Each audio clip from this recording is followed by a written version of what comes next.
Hello and welcome to the Deepsea Podcast, a punk take on a science podcast about everything deep sea. It's great to deep sea you again. Did you abyss us? No. I've galvanised now. I've galvanised on the catchphrases. I'm Dr. Thomas Lindley. With me is Eco Magazine Deep Sea hero, Dr. Alan Jameson. Congratulations, mate. Thanks. I don't know what to say. It's a great honour. I'd like to thank...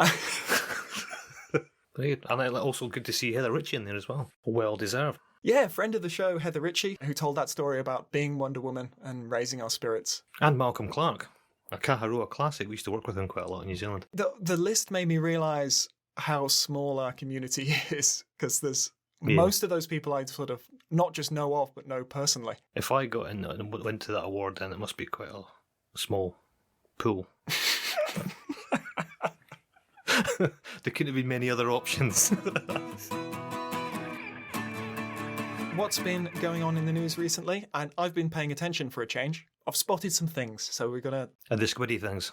Well, one of them is it's just a squiddy time of year. The big fin squid has been seen in Australian waters for the first time. So this is the Magna Pinner, and I particularly like this one because it is an old monster. In 2007, Fugro ROV, working for Shell, recording a riser on an oil platform.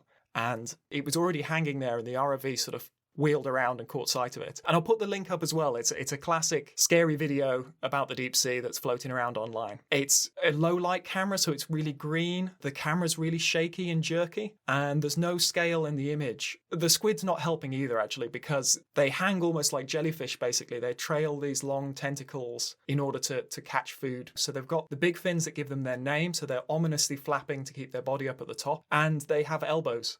So their arms have sort of a 90-degree kink in them, so they go out almost like a child's mobile. These long arms hang down. But in this shaky, almost found footage ROV footage, it's really ominous. Like, there's no sound to the video, but you just feel like it should be going, oh. You know, it really does look creepy. Well, my favourite comment on the video was, some say the original observers are still screaming to this day, which I'll push back on the whole monster thing, but I found that really funny. So it's great to have this new footage and to show these animals well illuminated with good cameras and to show what the animals are really like. And it's a lovely open access paper with loads of new observations of behaviour, the variation in the different sexes and the size of the animals. So it's not just we've seen it again and we've seen it again in Australian waters. We now know a lot more about how these animals move and what they do in the water. So I'll put that in the show notes as well as a link, and you can learn a bit about the big fin squid. Second news story, over 100 Brancard Eels. So that's the highest number of animals at a baited camera. And this was at 3,000, well, just over 3,000 metres at a seamount base in a place called the Clipperton zone, which we're going to hear more about and hear why maybe scientists are doing a lot more research around there and why that might be important. So that's going to come up later. This also gives me an excuse to talk about the Brancards because they've got an interesting name. So in my regular segment, an ass fish by any other name would smell as sweet, where we talk about the interesting names of deep-sea fish. The Brancard Eels, so Brancardae, it comes from synaptus, which means united, and brancus meaning gill, and it refers to the fact that they've got a single gill opening under the neck. So under the head of the animal, the gills almost join to a single slit. That gives them their common name, which is the cutthroat eels, because somebody reckoned it looked like their throat had been slit. We have a whole group of eels, actually the most abundant group of eels at bathyal depth. They're really good deep-sea specialists, but we decide that they all look like they've had their throat slit, which is a bit grim. And that is the news for this episode. Thanks, Tom. You're welcome, mate. I did some reading. I didn't know that. That's why they're called cutthroat eels. Yeah. I didn't know it because no one's ever told me before, so I've learned something today. There you go. I knew this section had a point. Deep-sea mining is something we're going to talk about quite a lot this episode. We've even got two guests this time, not one but two. And that's because deep-sea mining is a big subject, and we're not going to delve too deep into it because you could probably do an entire podcast on deep-sea mining alone. It has all sorts of elements to it which are both interesting, fascinating, encouraging, tragic, every colour of the rainbow, to be honest. For those unfamiliar with deep sea mining, it's where large areas of polymetallic nodules or active or extinct hydrothermal vents create these what are called massive sulfide deposits. And these contain lots of interesting and particularly valuable metals such as silver, gold, copper, manganese, cobalt, zinc. All these metals that we need as a civilization to satisfy a rising demand in technology. That's the bottom line, is we need stuff, and there's stuff on the seafloor. The problem is, to get the stuff on the seafloor, we destroy the seafloor. And that's where a lot of this contentiousness comes from. So they're basically, in a nutshell, there are three different types of mining, which I'm going to use Tom Linley as a beautiful assistant to demonstrate this through a series of analogies. So the first is sucking up polymetallic nodules, or let's call them manganese nodules, from Abyssal Plains. Right? So manganese nodules are basically fist-size black, what look like rocks, just lying on the seafloor, and these are highly valuable. So the process of that is, if you imagine Tom's been in the supermarket and he's just bought 2 big bags of vegan potatoes in big paper bags, and he's walking out into the rain on a wet Newcastle afternoon, and the rain gets to his paper bag, and all these vegan potatoes end up strewn across the car park. If I happen to be coming along in my little street cleaning vehicle and gingerly suck them all up in my little machine, that's essentially what they're doing there, except it's probably 1,000 times more aggressive than that. Right? So lots of little balls. Multiple questions about that, and Don't worry about it. Just move on, Tom. Just move on. Okay. All right. Right. And another one would be like stripping cobalt crust from seamounts. Seamounts are there's thousands of seamounts, tens of thousands of seamounts. A lot of them have got high cobalt concentrations on them. So the way to do that is, if you imagine I was doing an art project in my art yurt, and I needed some metal, and I went around to Tom's house and just started ripping the exterior off of his Austin Allegro, and took them back to my house to build my art in my yurt. That would be analogous to seamount cobalt mining, right? Is that right, Tom? That sounds about right. I give up. Yeah, sure. Yeah. Extracting polymetallic sulfides from hydrothermal vents is a little bit like forestry. Hydrothermal vents are big, tall things. I guess you can go and take rocks around it, but so it's basically, if I was wanting to build something out of wood, I'd go around Tom's house and just cut his trees down and take them. Basically, in a nutshell, it's all about potatoes, allegros, and trees. This is why we need someone else to explain deep sea mining, and we'll get to that in a minute. The important point is that many seafloor minerals are in great demand for use in things like smartphones, supercomputers, electric cars, solar panels, wind farms, and all sorts of other new technologies. And cobalt, for instance, is branded as the world's primary technology metal, and it's an element increasingly needed in the production of lithium-ion batteries to power technologies like smartphones and electric cars. Now, going back to the news, it was only last week, I think, that Boris Johnson came out with this plan that put a ban on new petrol and diesel cars in the UK from 2030, and everything's got to go to electric. That's great news for greenhouse gases and air pollution and everything else, but then what it does do is say, right, we need a lot of cobalt. Where are we going to get that from?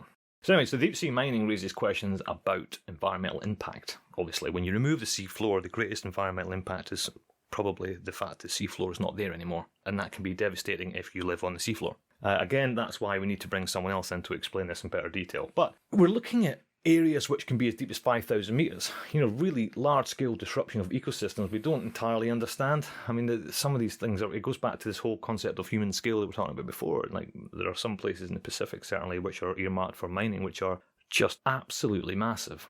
Many scientists have argued that seabed mining should just not be permitted, or at best cautiously permitted, pending constant reevaluation and so on. Going back to more newsworthy items, deep sea mining popped up in the news last week. China broke its own record for the deepest manned dive to the world's deepest place, the Challenger Deep. They got to 10,909 metres in the new submersible, which I'm not going to try and pronounce the name of that, but it's a Chinese word for striver. And so we congratulate the Chinese, and it's a great achievement. I think they did 9 dives in the end, I'm not sure. But the headline was China breaks national record for Mariana Trench manned dive amid race for deep sea resources. This is not a scientific thing in the normal sense of the word. This seems to be quite a deliberate technology to assess the seafloor for minerals that can be extracted. Weirdly enough, the chief designer of the submersible was quoted on Chinese state-run media of saying that the high-tech submersible will help them draw a treasure map, quote, of the deep sea, and it was important to better understand the international strategic landscape. So they've been quite honest about it. They've built a submersible and they're going to go down and look for stuff to take out. The guy went on to explain that, for example, Japan recently discovered rare earth resources in the Pacific Ocean, where the recoverable reserves are said to be about 1,000 times more than on land, so the ocean floor is a whole new world. They said if we don't explore it, others will. So there does appear to be that the wording in that is really important. The wording in that is multiple times is saying if we don't do it, someone else will. And they're quite honest and open in saying we're doing it to exploit the resources. So here we are, 2020, superpowers engaging in what appears to be some sort of high pressure tech heavy gold rush in the deep sea, although probably the slowest rush ever, but it is happening. There's a CNN article as well that was out. They also said that in 2018, the Japanese researchers made what was described as a game-changing find on a small island in the Pacific Ocean where millions of tons of extremely valuable rare earth metals were discovered in nearby deep-sea mud. The same year, Reuters reported that India was preparing to spend more than $1 billion over a decade to search for huge areas of seafloor for any sign of rare earth metals or minerals that could potentially be extracted. In fact, 4 days ago, India announced that as quickly as within 3 or 4 months, they want to launch what's called their Deep Ocean mission, described as a futuristic and game-changing. That's one step up from the Japanese game-changing, then there's futuristic and game-changing. Their official said on NDTV that the mission will be about designing man-submersible technologies for the possibility of deep-sea mining and developing the technologies to do so. So India have got earmarked a 150,000 square kilometre area of the Indian Ocean, signed up on a 15-year contract with the ISA, which is the International Seabed Authority, which we'll hear a lot about soon. So according to International Seabed Authority, China, Japan, Russia and South Korea all hold exploration contracts in areas, for example, in the North Pacific, where several species of black coral have been recently discovered on deep sea mounts in a place called the Prime Crust Zone that stretches from the Mariana Trench all the way to Hawaiian Islands. This is where you start to get into this complicated web of world economics, of technology races, of exploration races, of resource exploitation, resource exploration, science and environmental concerns, and politics and everything else. Scientists have pretty much called for a ban, or at least a hell of a lot of precautionary legislation of deep sea mining, and deep sea mining companies are pretty much all for it by the very nature of what they do. And in the middle is this International Seabed Authority. So we're going to explore a little bit about that in a minute with our second guest. Our first guest, though, as I have demonstrated, my ability to articulate the finer details of deep sea mining is limited. So we have brought in a professional. We brought in Professor Jeff Drazen, who's from the Department of Oceanography at the University of Hawaii at Manoa. He's a veteran of the big US institutes such as Scripps and Mbari. He's a fish enthusiast at home and at work, and particularly the deep sea flavoured fish. He spends a lot of time at sea. We've worked with him a lot. He's won awards for his teaching, and he's an all-round lovely, nice guy. He's our favourite Jeff of all time. Bizarrely, he hasn't aged a day in 17 years. But anyway, so Jeff joins us now from Hawaii. Hello, Jeff. How are you, Alan? Good. So today, I want to talk about over the last, I would say 10 years, is this whole idea of deep sea mining, of moving quite an agricultural feeling industry into deep water, which is then in the backyard of where guys like you have been doing the science for years and years and years and years. First of all, for those who don't know what deep sea mining is, can you just explain briefly what scale and what they're after, how they intend to operate in deep water? Sure. Deep sea mining has been an idea that has been around for many decades. But recently, there's been a resurging interest in deep sea mining. There are minerals on the seafloor, such as cobalt and nickel and copper, rare earth elements, even gold, silver, depending on where in the deep ocean you're looking.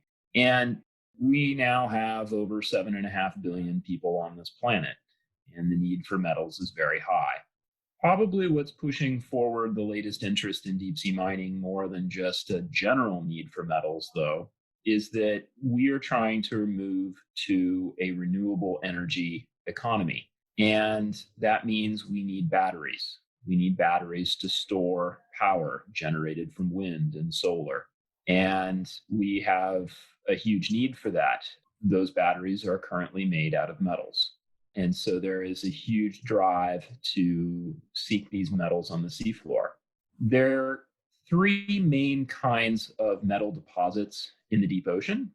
The first is at hydrothermal vents. This is where you have plates converging or splitting apart on the ocean floor, and you have magma that percolates through rock, superheats when it hits magma deep in the rock, and drives a lot of minerals out of that rock. They dissolve and they go shooting back into, as vents of water spewing into the ocean. And when that superheated and now mineral laden water hits the cold ocean, you get what are called black smokers or white smokers. All of those minerals precipitate. They all come out of solution and they drop to the bottom. Those create metal deposits, and they're rich in zinc and silver and gold.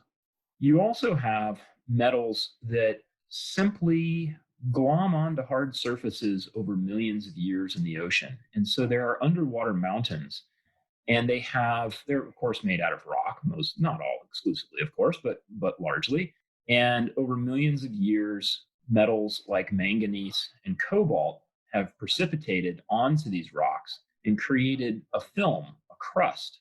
And those crusts have the cobalt and manganese, some of which we need for these batteries and other uses. So we've got vents, we've got seamounts, and then the last major deposit is that in areas of the Abyssal Plains, these are the very open, deepest areas of the ocean, and in certain places on these Abyssal Plains in the ocean, this is 3,000 to 6,000 meters deep, there are metals that precipitate out of the water, sometimes around a shark tooth, and they create these potato-sized nodules. They almost look like rocks, but of course they haven't formed. They're not geologically anything like a rock. They're kind of like those seamount crusts, and they're layers that have grown over millions of years that are rich in copper, nickel, cobalt, and manganese. And a lot of those metals are used in batteries, and they cover the seafloor. There are two main mining areas right near Hawaii, where I work. To our south, and all the way across towards Central America, is the Clarion Clipperton zone. And this zone is covered with these manganese nodules. And there are currently 16 licenses to explore these metal resources that were issued by the International Seabed Authority. This is the international body. All of this is on the high seas, or a lot of it is. And so it's an international body. If you go to our west off of Hawaii, you have the prime crust zone, which is a region of the Pacific Basin where there are a host of seamounts that are many, many million, 100 million years old. So they have these very thick crusts of cobalt on them. And so there are several mining claims or exploration claims at this stage in that area as well. So all done and told, I think this is something most people don't realize, but there are over 1.5 million square kilometers of seafloor that are under license to be explored for mining. It's an enormous area. Just that manganese nodule area called the Clarion Clipperton zone that I just mentioned, if you were to take that region and superimpose it on the continental United States, it would stretch from California all the way to New England. It's immense. So mining of these resources could be one of the largest anthropogenic alterations to the surface of our planet that we engage in. So what's your gut feeling in terms of where this industry is right now? I mean, when we talk about the size of those licensed areas, realistically, how much could the industry actually mine, let's say, over a period of 10 years? Do you think it's in a situation where we're looking at a mass-scale destruction of huge tens of thousands of square miles of seafloor, or is it something that's going to happen over much longer timescales? The estimates vary. It depends on a huge number of factors. And so any number I give here, you have to realize there's a lot of error around it. Yeah, sure. We anticipate, if we start at the small scale where we have a little bit more certainty, an individual mining company mining manganese nodules out on the abyssal seafloor, they're going to have to invest billions of dollars in the infrastructure, the ships, the robotic vehicles to operate on the seafloor. These are big scale operations, and they're probably, to be able to make their money back, are going to need to mine, we estimate, something between 300 and 600 square kilometers of seafloor per year. Wow. That's a lot of seafloor. Yeah. You add that up over 15 years. This is just one contractor, just one company. And that's, you rapidly approach, something in the neighborhood of potentially 15,000 square kilometers in 10 years. That's the direct impact. When we look at it from the mining perspective, that yields quite a lot of mineral resource. But you have to realize that the indirect effects of this mining, they expand well beyond the footprint that I just talked about, because these mining vehicles, what the current plans are, and keep in mind, many of the plans of the companies are confidential, et cetera, and so details are lacking. But all companies envision some kind of collector vehicle that will drive across the seafloor. And it's going to scoop up the top layer of the mud and all of these nodules down to a depth of about 10 centimeters or so. And it's going to do this in a track that is probably 5 meters or more wide. All of those nodules and the mud, hopefully, will be some separation between the nodules and the mud at the seafloor, but a lot of material will be shot up a pipe, probably hydraulically lifted, meaning just shot up with seawater to the surface. It's going to go 4,000, 5,000 meters up to a ship where the ore will need to be separated from all of the mud and the seawater. So two things are going to happen. One, as this vehicle drives across the seafloor, there's going to be damage from the direct impact. That's going to kill the fauna. It's going to remove the nodules, which actually support about half of the big megafauna that live on the seafloor, corals, sea anemones, barnacles, things of this nature. But there's also going to be a big cloud of mud behind the vehicle. The mud on the deep sea floor is really fine clay.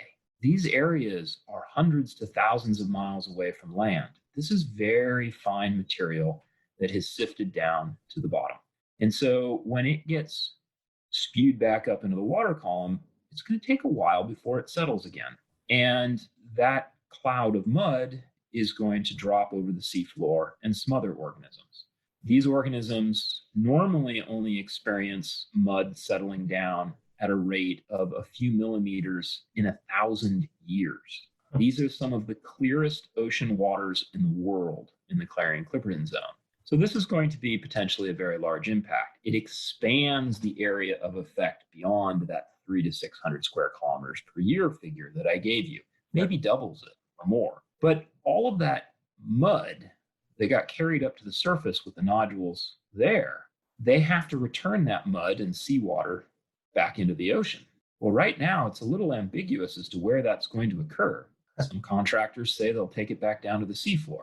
So you'll have a bigger cloud of mud down there. But others may discharge this muddy seawater somewhere below 200 meters, hopefully below at least 1,000 meters, if not more. But they're going to put it into the water column. And that's going to have effects that will expand the range of impacts that mining will have in the ocean.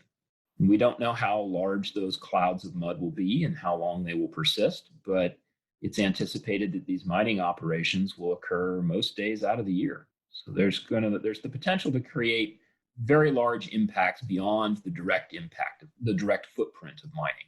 I think it's also worth thinking about how long it took for those manganese nodules to actually form, considering you can remove them all in essentially a matter of months. The recovery time is going to be, what, 1 million years? Yeah.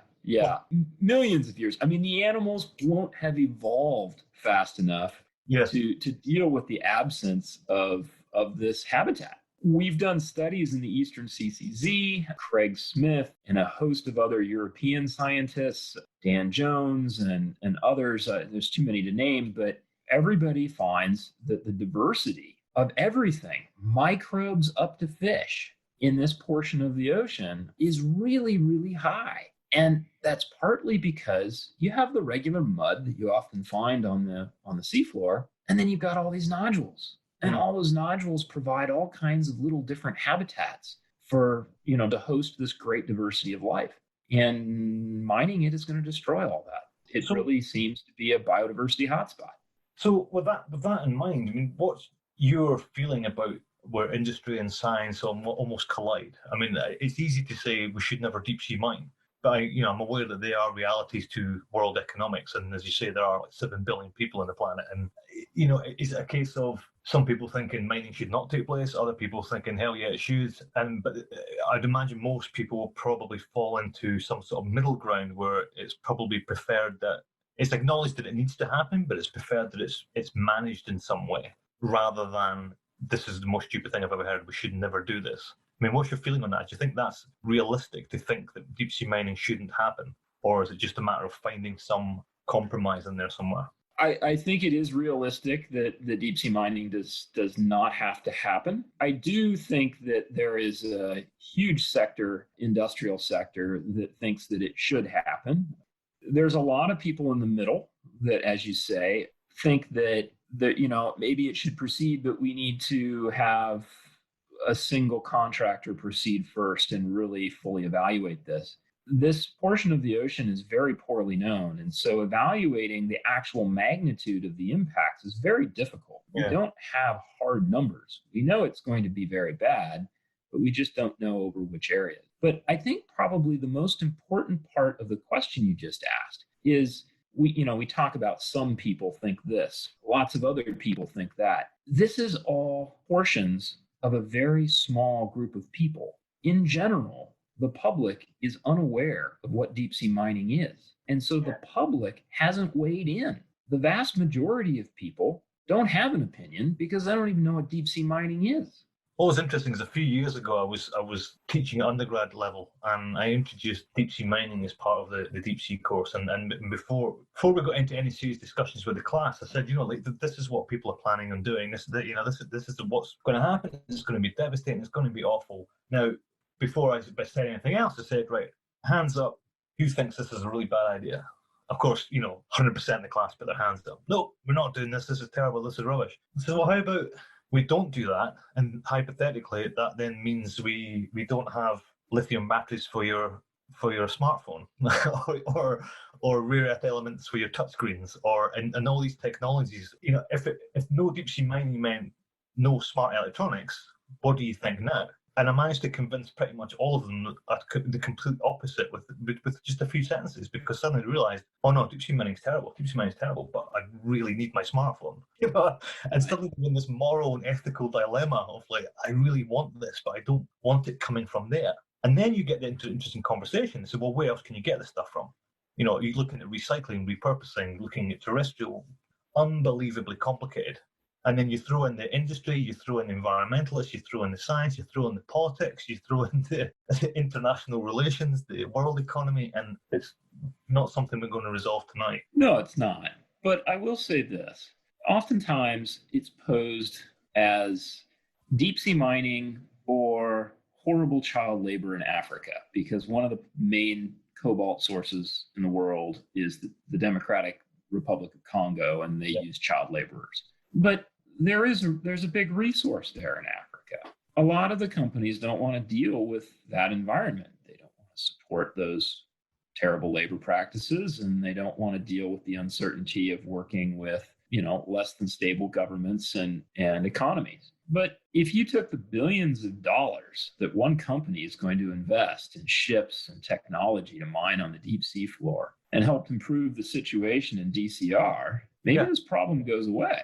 I'm not a politician and I'm not a socioeconomist. It underlies the complexity of the situation. There are certainly companies that would have you believe the only alternative is to mine the deep sea floor, but that's not really true. I think one of the other positives you can take away from this at the moment is that regardless of what happens, regardless of if it happens on a small scale, large scale, or whatever, it's good and reassuring that there has been a lot of exploration and science, and guys like yourself and others you mentioned have been going out there and doing it now. At least we've caught this one at the early stages, which I think is reassuring. So as it goes forward, it's going forward in parallel. Regardless of which direction it goes, the industry and science are hopefully moving together, and not a case of an industry has just spent 20 years mining the deep sea and somebody's turned around and went, actually, I don't think that's such a good idea. See what I mean? Yeah, I do. And you're completely right. So much of the time, science has to play catch up with the industry. This is so common in fishing, deep sea fishing, right? Back in the 1980s, they discover this wonderful fish, orange roughy, off the coast of New Zealand, and they start to fish it. They fish it for a couple of years before the fishery scientists go, hey, wait a minute, what the hell is this new species? By the time they figured out that orange roughy lives to 150 years, doesn't reproduce until it's 20 or 30, all the stocks were gone. They weren't gone, but they had been reduced to a ghost of their former size. In this deep sea mining case, if we continue to do a lot of research, we're going to have some informed risk management.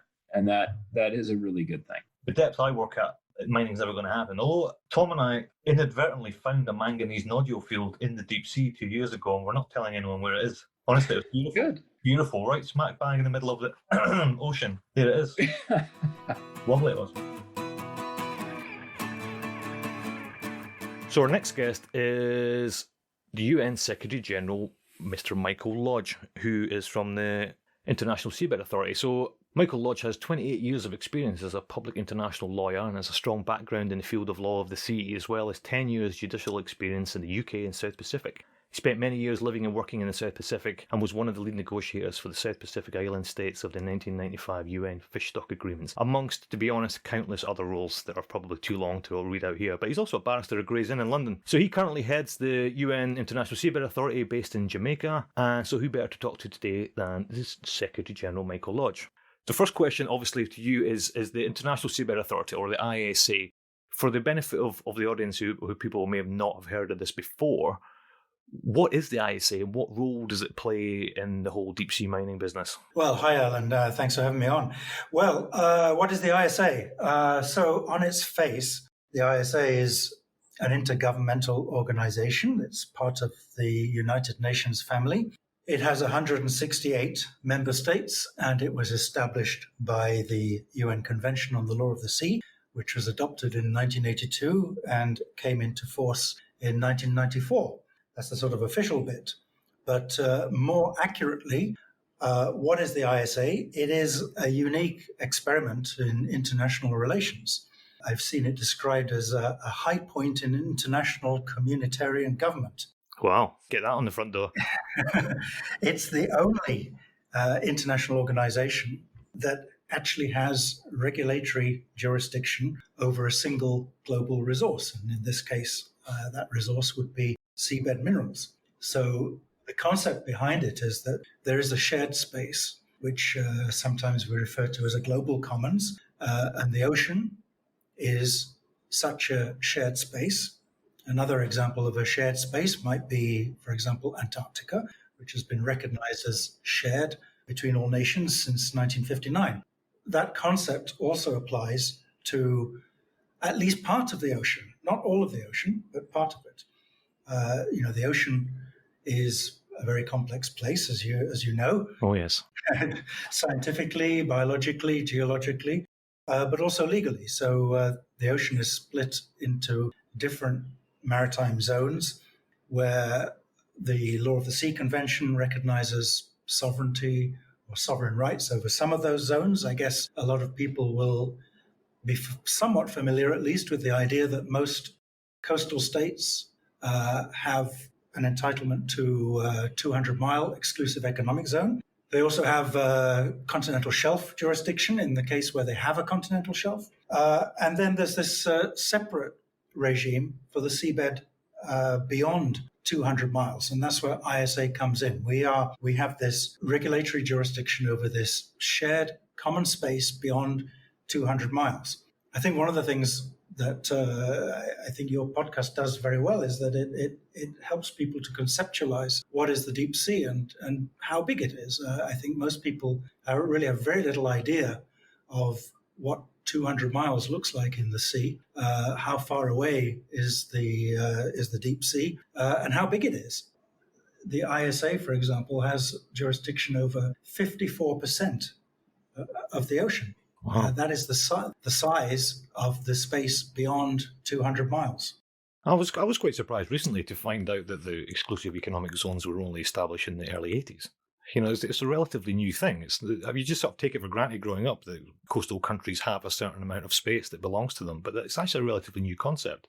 Yes, well, that's right. I mean, it took many, many years and many failed attempts to negotiate a law of the sea. That's why the 1982 convention is regarded as so sacrosanct, because and the constitution for the oceans, because it was so difficult to reach that consensus among nations. And there were two previous law of the sea conferences in the 20s and 50s that failed to reach agreement, and then it was only by the 70s, leading up to 1982, that we managed to reach agreement on this concept of the exclusive economic zone.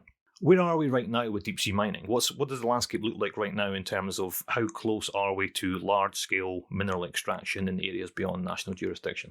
So we're, I guess, We're a lot closer than we were 25 years ago, but it's debatable how actually close we are. I think what has happened in the last, say, 25 years is that a number of claims have been made for exploration sites. Exploration has advanced tremendously. Technology has advanced tremendously. Knowledge has advanced tremendously. And so we are at a stage where conceivably deep sea mining could start on and could be commercially viable within the reasonably foreseeable future. But it's extremely difficult to put a finger on precisely how long that is, because there's still a lot of uncertainties out there.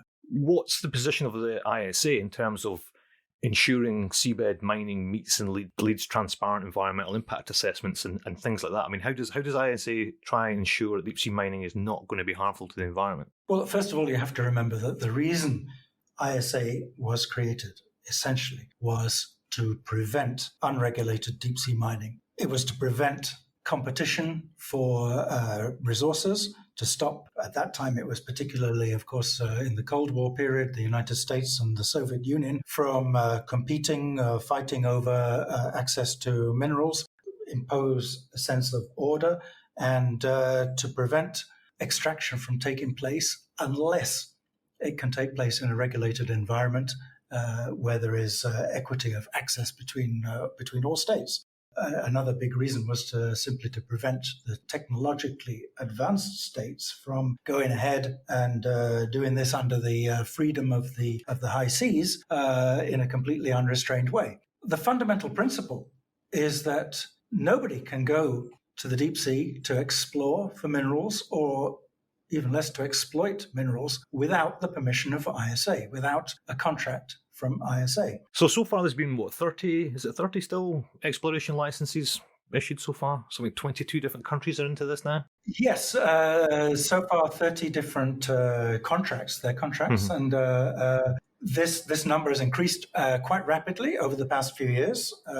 We started with, I think, 6 or 7 back in about 2010, and it's escalated quite rapidly in recent years, which I think, illustrates the growing interest in this sector. In keeping with the whole deep sea theme, there's a couple of areas which are really, really interesting, which have already been contracts issued for. And one the big famous one is the Clarion Clipperton fracture zone. If anyone who works in science would probably heard of this. One question I came across was this idea of designation of large area of special environmental importance. But then there seemed to be some sort of confusion over. So to clarify, those are areas where scientists can go and perform baseline studies, right? But they're not the same areas where the mining may take place should the permits be issued. Right. No, they are different. So yes, the CCZ. I mean, it's or CCZ, whichever way you want to refer to it. It's a very, very big area. About 8 million square kilometers total size. Although the mineralized portion of that obviously is much, much less. Probably about a third of that whole area is mineralized, and it's probably the best known part of the deep ocean for polymetallic nodules, which is mineral the resource that is of greatest interest at the moment. We've issued, I think, about 16 contracts across that whole area, but we've also designated these areas of particular environmental interest, or APEIs. These are part of something that we call the Regional Environmental Management Plan for the Clarion Clipperton zone. And the APEIs are areas that are set aside, so we will not issue exploration or mining contracts in those areas. There's a network of areas that are supposed to be representative of the various habitats that you find in the CCZ, so they're effectively set aside as a conservation measure. The total area of those APEIs is about 1.6 million square kilometers, which makes them one of the biggest protected areas on the planet. And they were selected through a pretty rigorous scientific process to be fully representative of different habitats. And then agreement was reached to designate these areas. Of course, we absolutely encourage scientific research in these areas. It would be important to find out what is there. So the second case study, if you like, or example that that popped up was the Lost City. For those who don't know what the Lost City is a hydrothermal vent field. It's got these classic black smokers and all these really interesting vent communities around them. But what was happening there, from what I understand, the ISA have granted an exploration license to Poland for the Lost City, but at the same time, Unesco have reported that the Lost City qualifies as a UNESCO World Heritage Site. How does that work then? Where I'm going with this is, if it qualifies as a World Heritage Site, what would we have to bring to not grant the license? Because that's raised the bar pretty high. That's sort of circled the Lost City and said this is a really important deep sea site, and yet still Poland are allowed to go and explore it for minerals.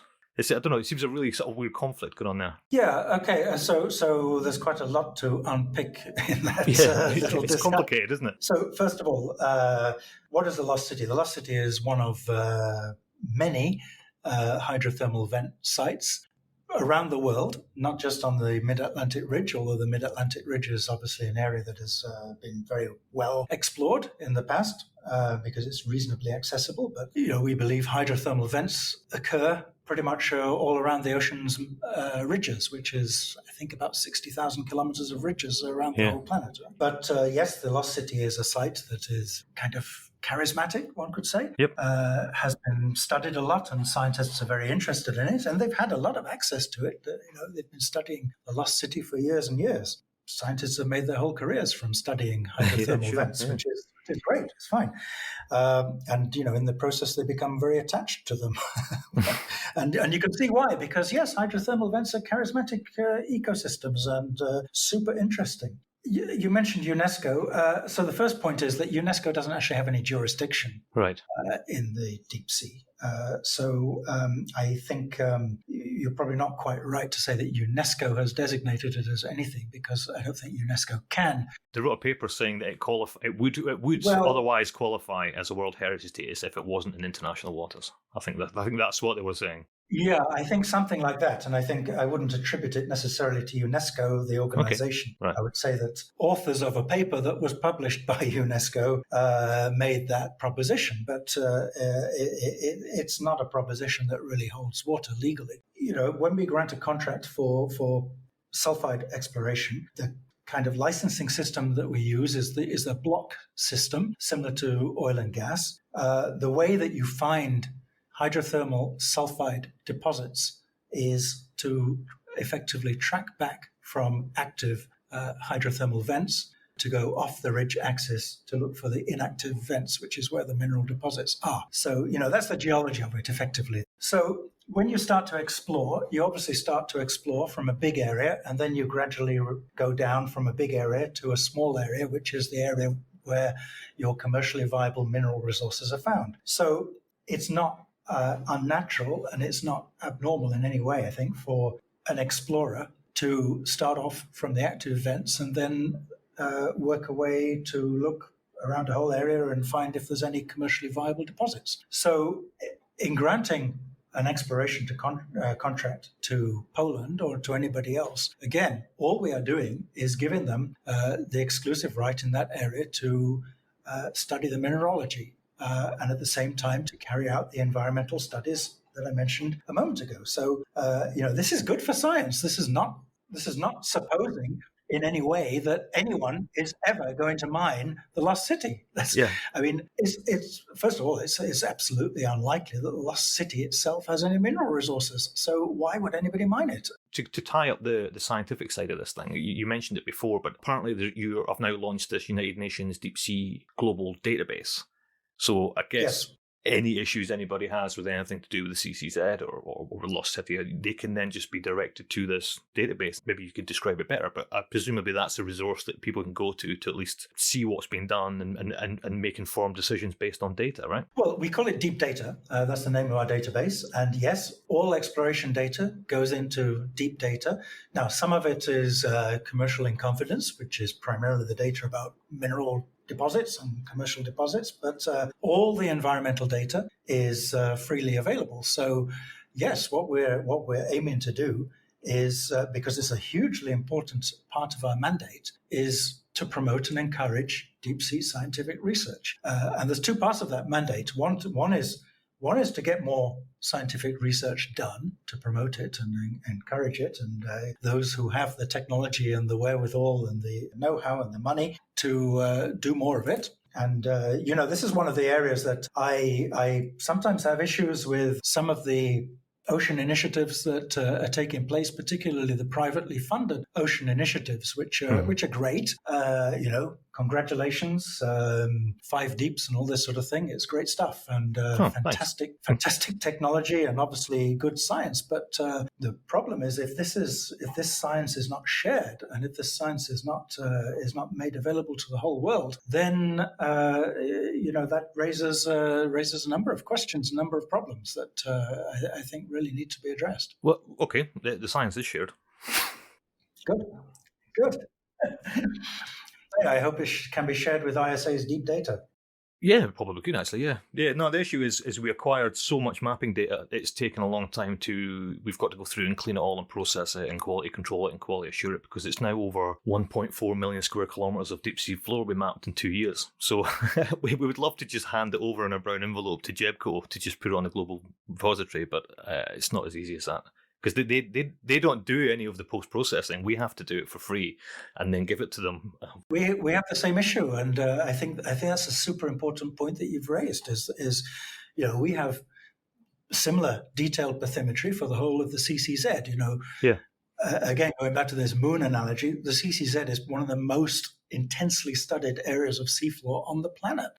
And I think another point there, Alan, is that there is no finite point where you can say we will ever have enough data, because we'll continue to learn more and more as we go along. And this is often a point made by anti-mining campaigners that we need to do X amount of more research before we will reach a certain point when we'll know enough. Well, no, we won't. We'll continue to learn all the time, because that data collection process will never, ever stop. So there's no threshold then? There's no sort of a written down threshold either from ISA regulations or from the scientists coming to you that says this is the level we need to be at before we can make an informed decision? Or is it still completely arbitrary? No, it's not arbitrary at all. There has to be an adequate baseline, which has been defined by ISA standards already. But the process is fairly standard, that you will need to submit an environmental impact assessment, and that will have to be evaluated, and it will then be determined if the impact that is projected is acceptable, and whether the mitigation measures that are proposed. This is not anything new in the world of environmental regulation. It's pretty much the same as regulating any other sort of activity offshore. So could you explain a little bit about this sort of the financial structure behind, assuming that environmentally everything's agreed upon and extraction starts, what happens to the money once the rocks start coming out of the ground? Well, obviously the financial issues is another big area of negotiation, and you can imagine that there's very widely ranging views on the financial terms. For those who really care about this stuff, you can go to our website and you can look at all the documents on this, and you can look at studies that we've had done by MIT on the economic case for mining. And I won't go into the minutiae of that, but effectively the concept of ISA is that whereas on land you would have to pay royalties to the government or the landowner, in the deep sea there is no landowner as such. It's all of us. So you have to pay royalties to the ISA. And those royalties need to be, I think the actual legal provision is something like they must not unduly advantage or disadvantage deep sea miners compared to land-based miners. Right. Sort of in that ballpark. Once we get those royalties, then yes, they are to be shared, and they are to be shared for the benefit primarily of developing countries, or in such a way as to favor developing countries, and particularly the least developed. So how you get there is a very difficult question that is not yet resolved. The convention itself doesn't give a lot of guidance on that, apart from saying we have to develop some equitable sharing criteria. So there are no other real alternatives then? With the scale you're talking at and the volume that we think society is going to require over the next 3 decades, there is no alternative to this? I wouldn't say there are no alternatives, because obviously you can go on digging deeper and on land. I mean, yes, this is possible. We are not in any objective sense going to run out of minerals on land, but you will have to spend more to access them.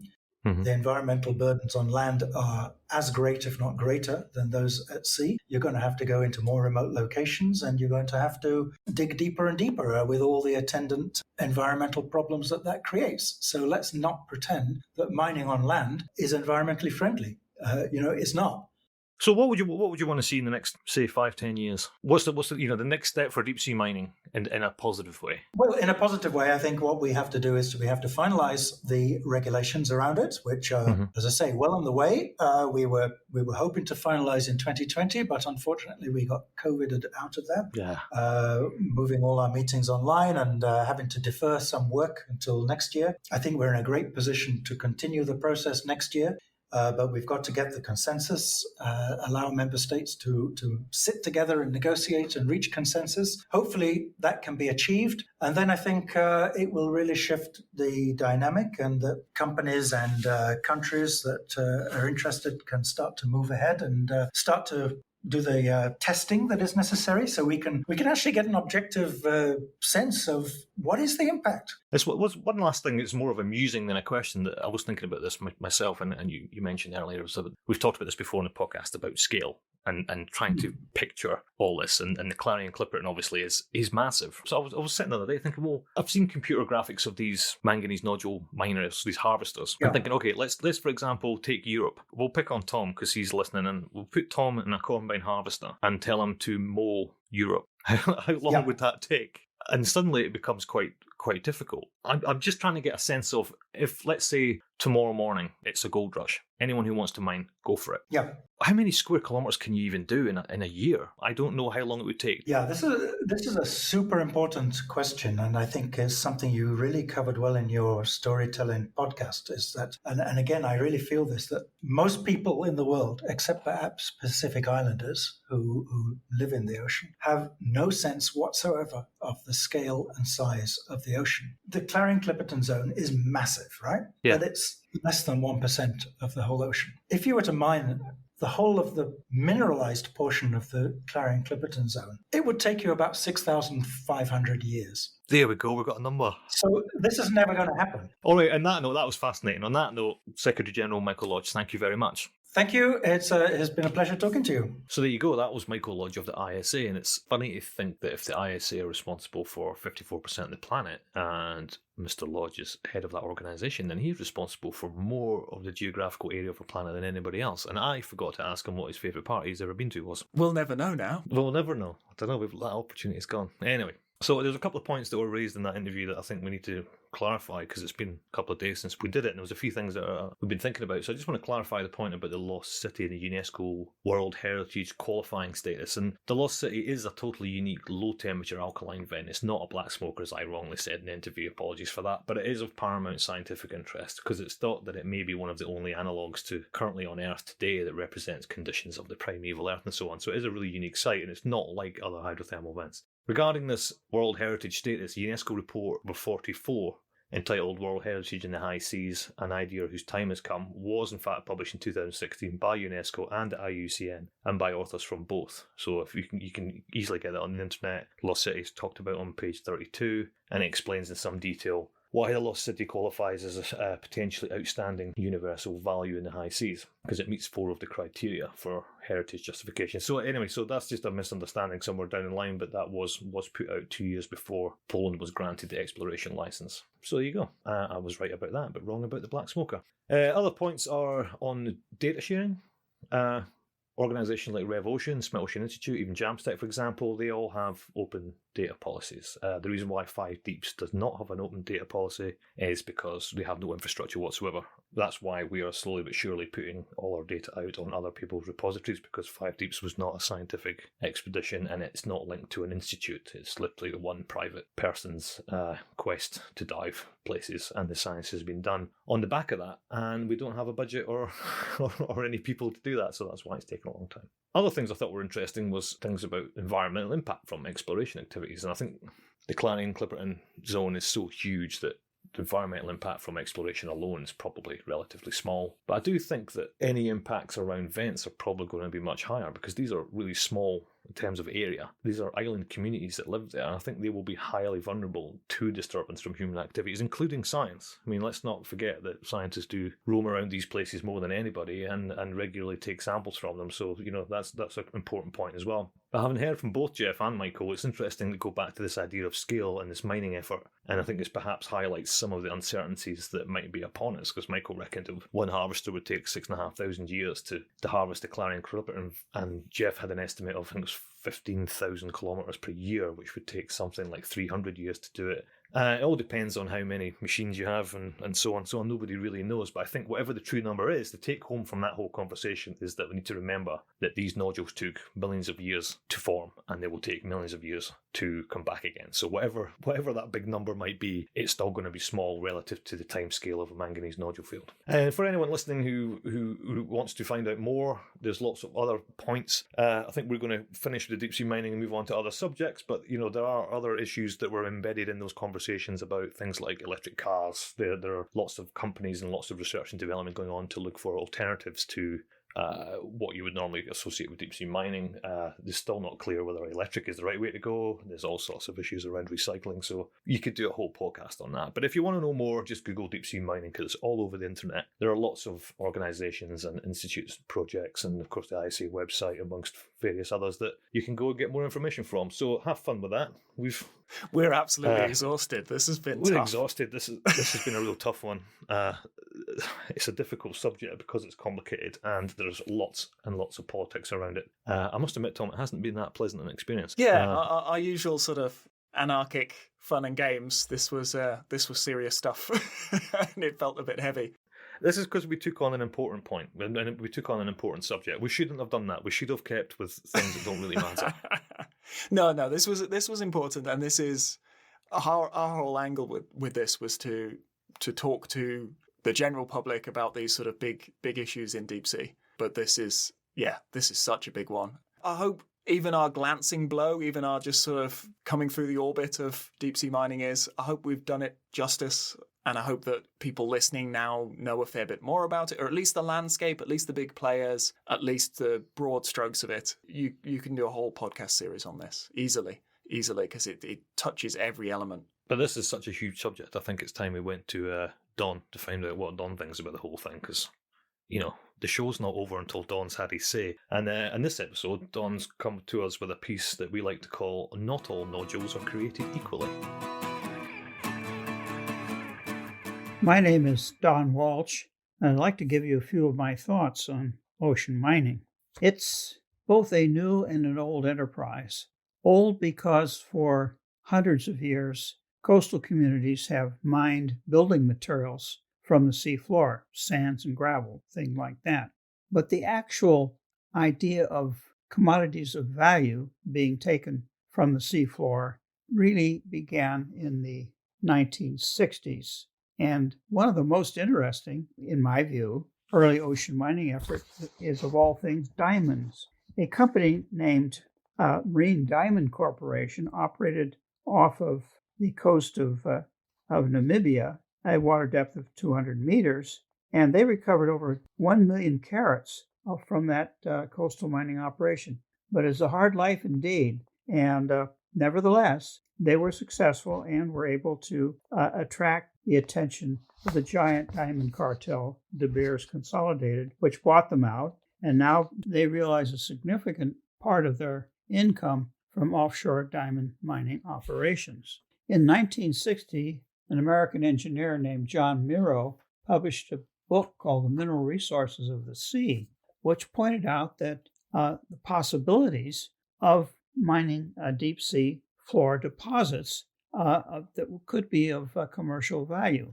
The primary resource at that time was the manganese nodule, which is rich in copper, cobalt, manganese, and nickel. However, not all nodules are created equally, with an ore content comparable to the best commodity resources found on land. Others were simply ore quality. However, the early scientific work of recovering, sampling, and analyzing manganese nodules led to several international consortia putting together a complete mining and recovery system. They went out and actually sampled various areas of the seafloor, recovering the nodules, and then bringing them to the surface and processing them.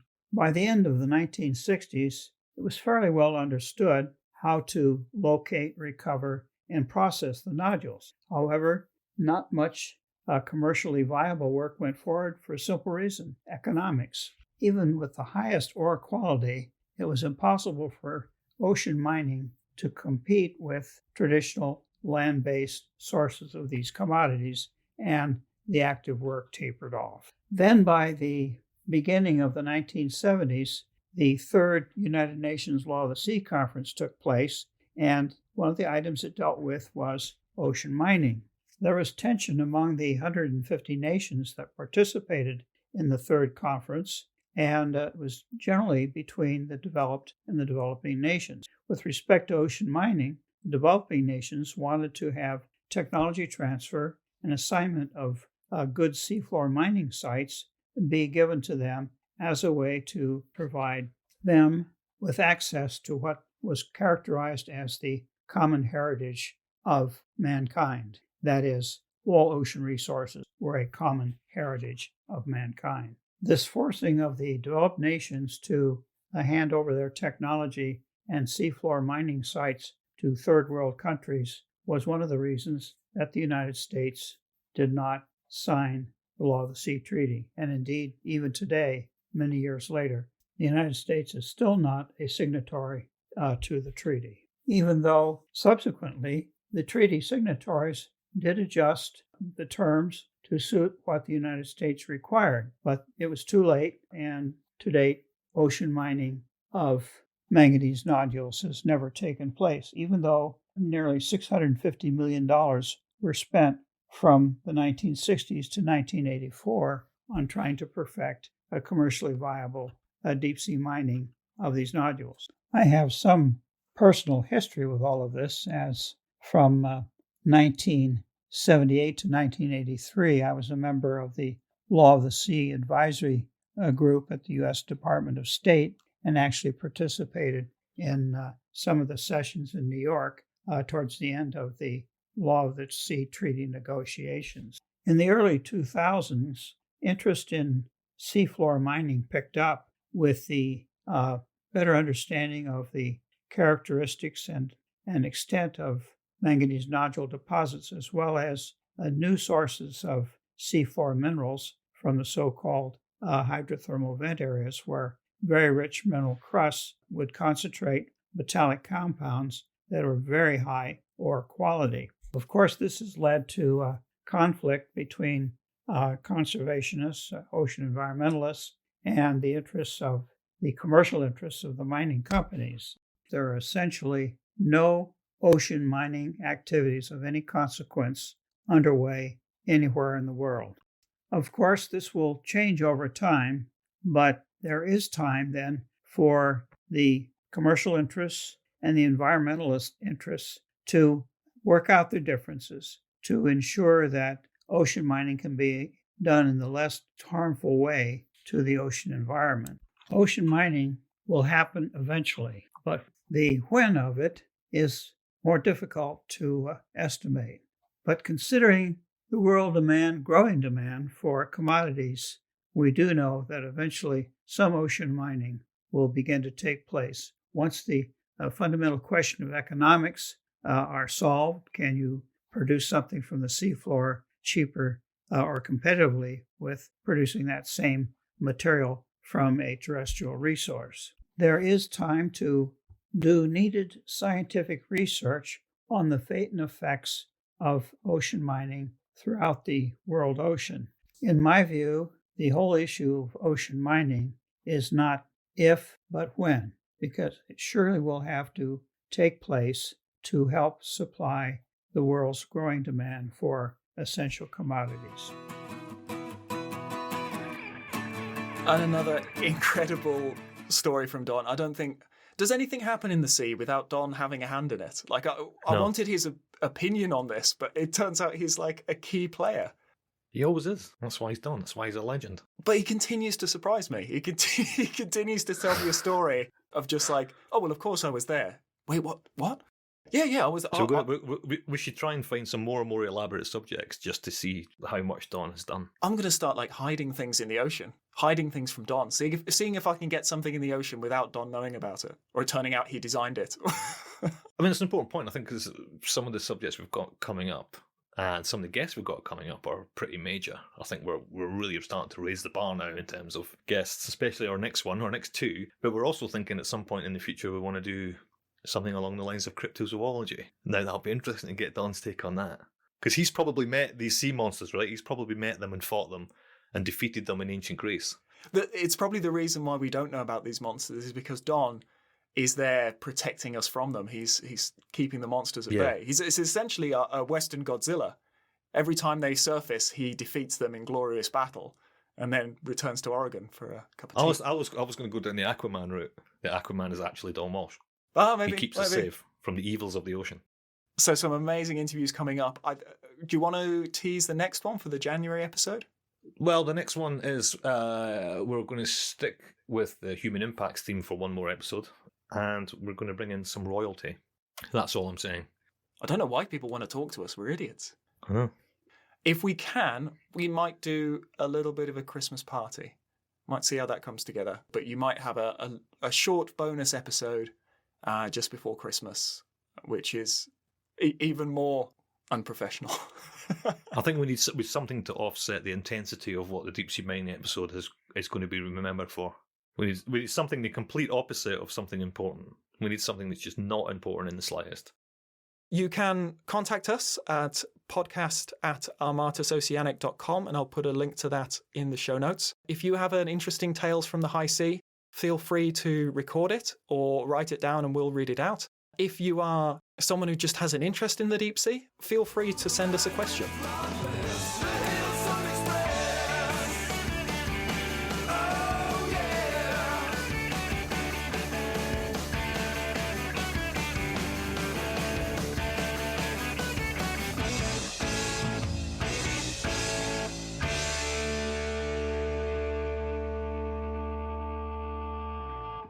The Deep Sea Podcast is supported by our company Armatus Oceanic.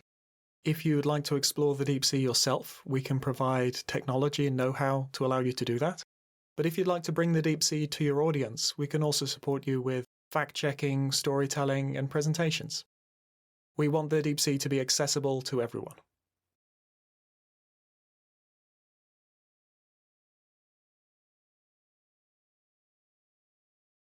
Vegans, are you tired of missing out on all the potatoey fun? Well, miss out no longer. Introducing Dr. Tom's Vegan Potatoes. All the potato fun, but totally vegan.